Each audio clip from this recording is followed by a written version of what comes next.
Do not talk to anyone about your plan except the great power within you, which will unfold to your objective mind the method of accomplishment. I'm trying to get a promotion. I'm trying to build a business. I'm trying to get $1 million. You can only tell the people that you know 100% for sure are going to be there to help build you up, because if you start telling too many people, then you're going to get doubters and people that are going to say, you're not going to do you $1 million. A natural and ancient enemy will no doubt appear when you get your first taste of accomplishment. This enemy is discredit in the form of such thoughts as, it can't be possible, it just happened to be. What a remarkable coincidence. Write out your list, read it 3 times a day, think of it as often as possible, and then don't talk to anyone about it except your objective mind. On today's episode, we are covering It Works, the famous little red book that makes your dreams come true. And when it talks about little red book, if you're watching this on YouTube, you can see it literally fits in the palm of your hand, and it is thin. Like razor thin. It is teeny tiny. I didn't really have an appreciation for just how small it was until it showed up, and I was like, okay, that's no joke. It's very real. So the way the book describes itself, very simple. A concise, definite, resultful plan with rules, explanations, and suggestions for bettering your condition in life. It's, to me, basically just a distilled, condensed version of a lot of these books that we're going to talk about and be reading, like, Think and Grow Rich. Like, if you took that and made it a 20th the size and just pulled out only the most important info, that's what it is. It's like the idea of using your thoughts to bend reality to your will, more or less. And, I saw it described, as someone called it, the minimalist skeleton of the entire self-help industry. And I was like, that's pretty perfect. Good. Yeah. That's pretty good. Yeah. That is really what it is. So, of course, it is one of the classics. Before the apps, the influencers, and the viral videos, there were the words. The foundations of success were written decades, even centuries ago. This is the classics. Join us as we explore the legendary texts that have shaped millionaires, leaders, and dreamers for generations. We're pulling back the curtain on the original secrets to greatness to see if they still hold weight in the 21st century. I'm John Kurtz, and with that, I think we're going to find the gems that history has quickly forgotten. It's time to go back to the basics, and when I say go back, we're going back 100 years. Literally 100 years ago. This was published in 1926. It is now 2026. So a century ago, this book was written by somebody named R.H.J. So there is no attribution to the actual human being who wrote this. It's just the initials. And there's a person that writes in the book, it's written anonymously, and it's written by someone who was, quote unquote, highly successful and widely known for his generosity and helpful spirit. The author preferred that his name be omitted, knowing that the greatest good comes from helping others without expecting praise. And right off the bat, we've already got another one of those themes that we have seen over and over again that we've talked about in both episodes that we've recorded of this podcast already. You help other people, you're going to get more of what you want. And in particular, if you humbly help other people and do it in a way where you're not expecting anything in return, like that's... You do it for the sake of helping other people and making a contribution to society, and that's how it comes back on you. Exactly right. However, RHJ was not anonymous for that long, because he was later revealed as Roy Herbert Jarrett. He was a salesman from Chicago. He was not well known like Zig or Napoleon Hill, Clement Stone, etc. But this book had a massive impact on people over the years. I mean, it sold, this one says over 1.5 million copies at work. And I don't know when that was claimed, right? But I'm sure it's probably, 5, 10, however many million copies at this point. The book is literally 24 pages. And as mentioned, it fits in the palm of your hand. And so it is very dense for how short it is, and it 100% packs a punch. So I'm excited to get into it with you. Yeah, let's do it. All right. So from the very start, RHJ basically says you have to sort of set aside your disbelief for a second, because a lot of people don't believe in what they're about to hear, and a lot of people discredit even the stuff that we've covered already in past episodes. So he says, from a scientific, psychological, or theological viewpoint, some of the following statements may be interpreted as incorrect, but nevertheless, the plan has brought the results desired to those who have followed the simple instructions, and it is my sincere belief that I am now presenting it in a way which will bring happiness and possessions to many more. What he's basically saying is, hey, look, I know a bunch of you are going to think this is too woo-woo, but I'm telling you this stuff works. And my response to it is there are parts of it where I'm sure some people might roll their eyes, like skeptics would roll their eyes and say, yeah, this is a little too woo-woo. And I would say there are enough tenets that come through in his philosophy here that we have seen throughout all these books, that it's like, no, these are proven things that work for success. And whether you believe it's metaphysics and your mind, kind of bending reality to your will, or it's a higher power, or it's just like, hey, if you have a positive attitude and do these things, like better things, or you're going to be more capable. I don't really care, but I've seen enough proof in my own life and from other people throughout hundreds of years that it works. So who cares? Totally. Yeah. I mean, the whole concept of it works. He sent the book to one of his friends, and his friend wrote back and just said, yeah, it works. And that's how they came up with the title of it. So love it. So as you're listening to this, set aside your disbelief for a second and just listen to what RHJ has to say. So first, it starts off with this whole concept of knowing what you want. So setting that big goal, being very definitive about the thing that it is that you want. And he talks about how a lot of people go through life, and he says, so goes the endless stream of expressions like these from millions of people in all classes who give no thought to what they really want and who are getting all they are entitled to or expect. If you are one of these millions of thoughtless talkers or wishers and would like a decided change from your present condition, you can have it. But first of all, you must know what you want, and this is no easy task. Very similar to the same thing Zig did, where he's like, he gives this example of a kid who sees a toy down the street that he wants and is jealous of, and is like, oh, like, I wish I could have that. Or like a husband and wife who are walking, and the wife's like, why can't we have a nice house like that? And the husband's like, well, maybe someday I'll get a job, but for now we need to still rent. I'll get a job that could cover that. And he basically is making the point, like, one, you're just kind of wishing without any like specific desire and not thinking about it regularly and having something really specific that you're working toward and wanting. And two, you're kind of putting it out there in like this negative framing where I really like Neville Goddard. And it's like, yeah, if you keep putting out the energy, I don't have this, or I want this because I don't have it, you just attract more of that instead of attracting actually having it. So he's just getting into, again, a lot of these things that you see people talk about over the years. Mm-hmm. So he talks about what he calls the power. Some might call that God. Some might call that, a higher being. Some might call it spiritual, right? Whatever it is you believe, just consider what the power means to you and listen to this part. So he says, the power is capable and willing to carry to a complete and perfect conclusion every earnest desire of your objective mind. But you must be earnest, sincerely, and truthfully desiring certain conditions or things, mental, physical, or spiritual. So to your point, you have to actually want the thing, not just wish, not just think it'd be cool to have, but have a burning desire to have that thing, and the power will work on your behalf to get it for you. Yeah, it's not just, oh, those houses are nice, that mansion's cool, I would like that. No, like, hey, what specifics do you want in your house? Like, tell me exactly how many bedrooms, how many bathrooms, like, you want a pool? Like, what is your specific dream that you're working for? Another passage I love from here, he said, to get what you want is no more mysterious or uncertain than the radio waves all around you. Tune in correctly and you get a perfect result. But to do this, it is of course necessary to know something of your equipment and have a plan for operation. So this, back to what I said before, is so spot on to like the Neville Goddards of the world, who you will hear say, like, you got to like tune into the right frequency to bring in what you want. And that's all in your brain, and turning on like the idea that you're putting out there, like the idea of I have this or I can have this, as opposed to like, I don't have this. And that it's the idea really of metaphysics here, that you can tune into something and like bend reality to your will. It's what I keep coming back to almost, but that is the general philosophy of it. And I know this is the part where some people will be like, John, that's a little too much for me. And like, I get it. My take on it is like, I think it's very interesting. And whether it is specifically that, or whether it is just, once again, getting your head right will allow you to accomplish more, I don't care. I do believe that it works. Whether you think it is specifically because of some metaphysical science and tuning in your brain or whatever. So my take on it. Yep.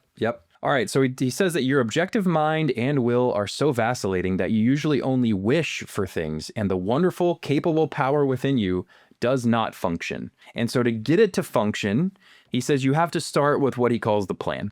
So the plan is this: write down on paper, in order of their importance, the things and conditions you really want, and do not be afraid of wanting too much.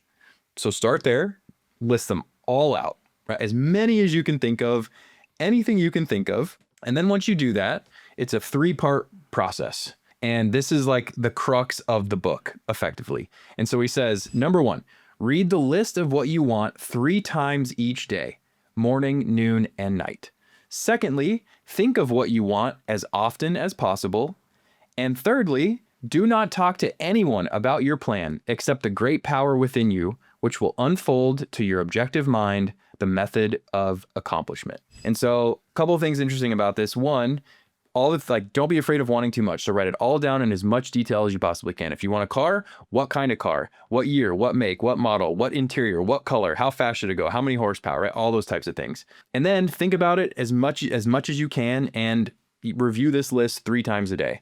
And so again, this point of like the repetition, like Og Mandino and Greatest Salesman, read something for 30 days. What Zig? You have to do something 21 days for it to build a habit. In this case, do it every day, 3 times a day, and think about it as much as possible. And the brain will start to work in mysterious ways. Crazy how symmetrical all this stuff is, man. Again, you're just like, and this, like you said, this is a correct, like if he could make it a 1-sheeter, right? Instead of even just this little pamphlet, this is what it would say. Write out your list, read it 3 times a day, think of it as often as possible, and then don't talk to anyone about it except your objective mind. And that actually triggered something I heard from Zig Ziglar, where he was talking about when you set goals, his philosophy was if you have a lose goal, like you're trying to lose weight, you're trying to drop a bad habit, you're trying to quit smoking, something like that. He said, tell everybody, because then they're going to hold you accountable. Like somebody sees you smoking a cigarette, they're going to be like, hey, what are you doing? Somebody sees you throwing down, like housing a pizza, they're going to be like, hey man, aren't you trying to like lose weight? Like, but he said, if it's a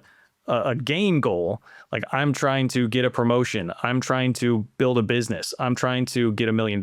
Said, don't tell, you can only tell the people that you know 100% for sure are going to be there to help build you up. Because if you start telling too many people, then you're going to get doubters and people that are going to say, yeah, you're not going to do, what do you, $1 million? Like, what are you talking about? So this is a little more obviously like, hey, just don't tell anyone. But I think the concept is probably similar there. Like you don't want to attract the negative energy to it if you start telling everybody. Yes. Yeah.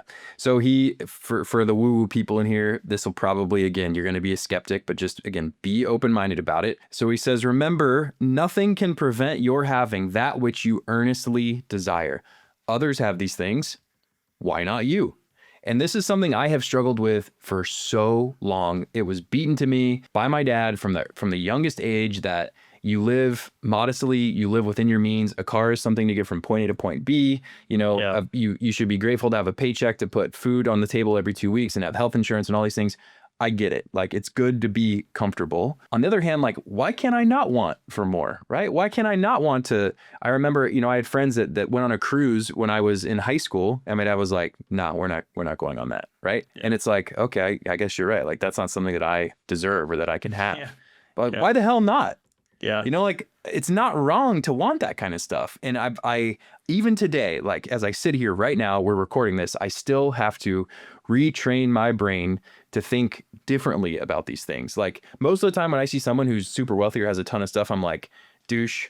Like, they made a bunch of money doing illegal shit, or like whatever. Like, you see this massive mansion, you're like, that guy's got to be an asshole, right? Why do I think that way? Like, you can have these things, and it's not wrong to want some of this stuff too. And it's not all materialistic, right? You just as you could have you could want a super loving relationship or have an amazing family or right, whatever it is that you earnestly desire. To his point, like, it's okay to want those things, and you should put that stuff out into the universe and expect that you're going to get it in return. Yeah, there definitely is like a inherent vilification of people who are not wealthy, of like this, oh yeah, well, they must have done something bad, or they are kind of a bad person or whatever. Like, it's like a justification. Like, it's not that I could have tried harder or done something to get this. It's that I didn't do these bad things that person clearly had to do to get the money. Not everybody's like that, but I do think that's just a part of like the human condition. Like, that's just a natural thing you see a lot of. And so that attitude, I think, is kind of what you're hitting at. Now, totally different thing if we're talking about a billionaire, zillionaire, that type of thing, and like maybe they should be a little more like, okay, that's a different deal than just like, you're seeing your neighbor across the street and being like, why does that guy get the nice car? Like, what did he, screw that guy.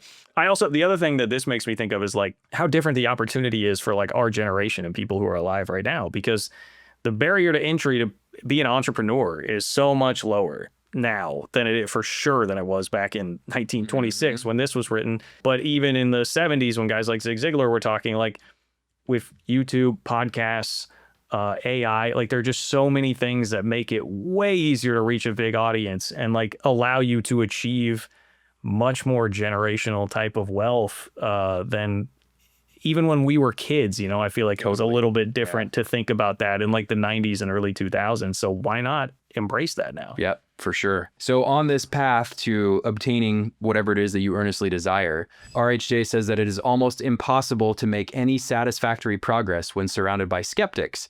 Therefore, choose your friends carefully and associate with people who now have some of the things you really want, but do not discuss your method of accomplishment with them. So we've heard this how many times now, right? Surround yourself with positive people. This one, he takes it a step further and says, surround yourself with people who have the things that you want. Yeah. If you want a family, if you want, right, a bigger home, if you want to have a better business, if whatever it is that you want, find people that already have that stuff and it'll rub off on you. For sure. You're naturally going to see the things that they do on a daily basis, maybe habits that they have or like steps that they've taken in the past. Like you will start to understand more what it takes to get that, instead of being back to the beginning of the book, the person who's just sitting there walking down the street being like, oh, that huge house would be awesome to have. I would love to have it. But you have no idea what that person did to actually get there and all the steps that they took. And if you start associating with them, you'll find out. That's exactly right. So we talked a bit about it before, but around the goals that you set, or not goals that you set, but the things that you want, the things that you desire, being super detailed about it. So I think for me, this is certainly true. Like if you know, in my case, like let's say we want to, but let's say we should do this actually for this podcast. We should say like by such and such a date, we're gonna have X number of subscribers or followers or view time or right, whatever it is, but be super detailed. So like by what date do we want it? What are we going to be doing on that day? How are we going to celebrate? Right. All that type of stuff. Maybe we need to do that after we record this. I can't believe that hadn't popped into my brain yet, but let's do it, man. All right. Let's do it. Okay. This also reminds me of Think and Grow Rich, right? Where literally the mantra in there is like, you need to come up with what you want, how much money you want, what date you're going to get it by, and how you're going to do it. And then you say it into the mirror like morning and night. Like that. It is literally that. Like figure out the specifics of it, how you're going to get there and all that. And then just say it, repetition again, say it over and over again. So on your path to achieving this plan, RHGA says a natural and ancient enemy will no doubt appear when you get your first taste of accomplishment. This enemy is discredit, in the form of such thoughts as, it can't be possible, it just happened to be. What a remarkable coincidence. So once you see that it starts to work, and I've done similar things in the past after reading books that cover this just in much longer form, and the stuff is manifested. It's crazy how it works. It's absolutely crazy. Like think of like in the past, like things you like as a kid, things that you really desperately wanted, that you had a burning desire to get, even if it's something just stupid, something like a video game console. Here's a great example. Like I so badly wanted a Nintendo 64. Let's go. So badly. At some point I got it. Do I know how? No, I don't. My parents paid for it. So whether it was because I bugged them persistently to have it, or because I was reading the magazines, or I was talking to friends, or what, I don't know what happened in the universe, but it all started out as a thought. I want this thing.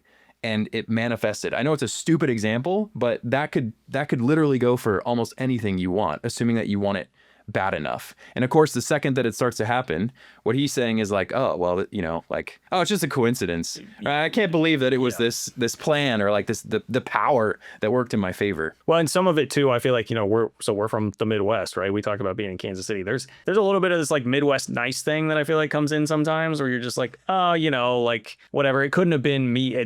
I can't, you're just too humble sometimes about it. Or the opposite, like an imposter syndrome sort of thing. Like, especially if this is like a business success or something, right? Like you have success, you start to go through in your career. I mean, I can remember I had a lot of success really early on in my career when I was like just starting out of college and like winning some awards. And, you know, I was like, I knew inherently that I was talented, but I still at the same time was kind of like, yeah, but I don't know, man. Like maybe they just made a mistake here. Maybe I'm just getting lucky. Like maybe it's just a weak year for competition, or you start going through all these things in your head when you don't have a great attitude, where you can very easily write it off to just like, it wasn't really me that did this. And like, no, man, no, it was you, dude. Like stand up and take credit for that. Like it takes work. Absolutely. So he then says that, you know, once you've accomplished these things and you start to realize them coming true, you're probably questioning like, is this actually working the way that I think that it's working? And so the quote in the book is, the power and what it does is beyond understanding. Do not try to understand it, but accept the accomplishment with thankfulness, happiness, and strengthened faith. Embrace the fact that good things are happening. You don't need to understand the mechanics behind it. Just say, I'm so grateful that it is working, and keep on keeping on. Yeah, I'll stress that point that I've made a couple times. Whether it's the woo-woo stuff, whether it's much more practical, I don't care. But Yeah, it's working, if it works, and I it feel works. better. Right. Doesn't matter to me. Exactly. Doesn't matter to me, Yeah. my friends. Completely. So finally, the final quote we'll leave you with is that great is the reward to those who help and give without thought of self, as it is impossible to be unselfish without gain. We talked about it earlier here. We've talked about it in past episodes. The more you give, the more value that you create in the world, and whatever value means to you, it will return, and you shouldn't be selfish about it, right? Like, you are unique. You have a certain set of skills. You should put those out into the world, and it's incredible what'll come back. Yeah, I mean, there's so many thoughts with this. One, first of all, for him to immediately send it to a friend who says like, oh, hey, it works. And then to want to send it out, and then to want to do it anonymously. Like, all these things are just remarkable when he could have just taken that and used it for his own gain. But it makes sense. I feel like when you start to have success with something like this, and you're doing it like the right way, it's not like success like, Jordan Belfort or something, like scamming people out of money, like Wolf of Wall Street or something. You want to let other people know. Like, I've felt like my life's changed a lot in the last like 2 years because I've embraced way more of this. And it's like, then it just leads to all these thoughts. Like, I'm like, yeah, I want to let people know. Like, I see people around me, I think, especially in my generation, just like millennials, like our generation, being a little too almost like nihilistic and just like, oh, we've gone through all these unprecedented things as millennials. It started with 9/11 and, the stock market crashed in 2008, all these things. And it's like, those things can be tough, but if you focus on yourself, you can still build a better life. Yeah, it's really tough to buy a house right now, but if you focus on just making your life better and doing better, like, you can get there. Like, so I want to share like what has helped me. And that's why we're sitting here in front of a microphone. And I just think that makes so much sense. And then the other thing I'll say about this, I know you might say, well, of course, Sean, he's going to want to sell a bunch of books, but making this like 26 pages or whatever it is, instead of like 350, like, that makes it so much more accessible. It's so much more likely that way more people are going to find this, which, yes, is going to help you sell more, but also it's way cheaper. It was $2 on Kindle. If you have a big ego about this, you might want to create this 400-page masterpiece or whatever, but no, distill it so that more people will see this. And then in the back, there's literally like an order form you can buy them by the 100. You buy it by the 100 because they're so small. And it's like, that's the way to get it out to as many people as possible and help as many people as possible. I think there are so many things about the way this was done that is just really, really good. He didn't have TikTok where he could just put this in a TikTok for 20 seconds. This is like the TikTok version of it back in the 20s, was just make it like a little pamphlet that you can send out. 100 years ago. Yeah.